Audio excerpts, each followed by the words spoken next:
দেখো কাঠগোলাপ, কি যে সুন্দর এই ফুলটা, এত সুন্দর কেন, এত রূপ কেনের, এত রূপ ভাইটা বলতেছে।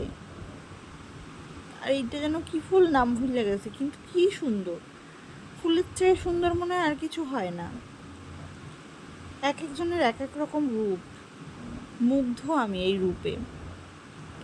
এই ফুলটা দেখো, আনাচে কানাচে বাগানে আগানে সব জায়গায় হইয়া পড়ে, কিন্তু কি সুন্দরে, উফ, আমি যেন পাগল হয়ে যাবো এই ফুল দেখতে দেখতে। যাই হোক,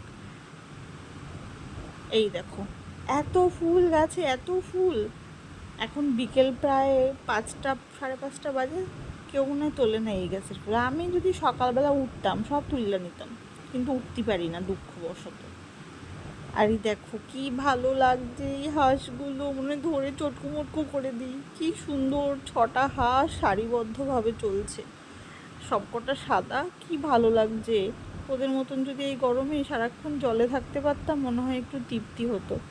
যাই হোক, বিকেলবেলা চলে এসেছিলাম ছেলেকে নিয়ে, আমি আমার জায়ের ছেলে সবাই মিলে মাঠে একটু হাওয়া খেতে, আর ওরা একটু খেলাধুলা করছিল।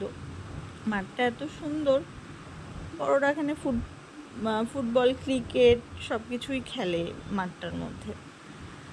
তো এই চলে যাচ্ছিলাম বাড়ির দিকে, সন্ধ্যা প্রায় হয়ে গেছিলো, সন্ধ্যা দিতে হবে বাড়ি গিয়ে। এখানটা আবার একটা বট গাছ, ছোটোবেলায় বট গাছে ঝুড়িতে ঝুলতাম, তাই আমি আমার জায়ের ছেলেকে বলছি ঝোল বাবা, বলে না আমার ভয় লাগে। আমাদের এসব ভয় ডর ছিল না, ছোটোবেলায় কত খেলাধুলা করতাম।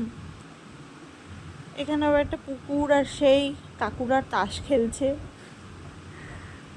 আর এখানে পুকুরটাও বেশ সুন্দর, আবার মনে হয় এটা খোল দিয়েছে মাছ মারার জন্য পুকুরটা। এটা কার মূর্তি কে জানে, জানি না আমি। এখানটায় আবার একটা স্বাস্থ্য কেন্দ্র বোধ হয়, চালু হয়নি, এইভাবেই পড়ে আছে, নতুন হওয়ার পর থেকে। হলে ভালো হতো। আর এই গাছে একটা লেবু হয়েছে, দেখছিলাম বেশ বড় সাইজের গন্ধরাজ লেবু। আর এই বাড়িটা দেখছিলাম, ডিজাইনটা কি সুন্দর বাড়িটার, খুব সুন্দর হয়েছে কাকিমা বাড়িটা। আবার একটা ছোট্ট পাপ্পির সাথে দেখা হয়ে গেল, পাপ্পিটা আবার আমার হাতে একটু চুমু খেলো। কি সুন্দর dog baby, bye dog baby, tata.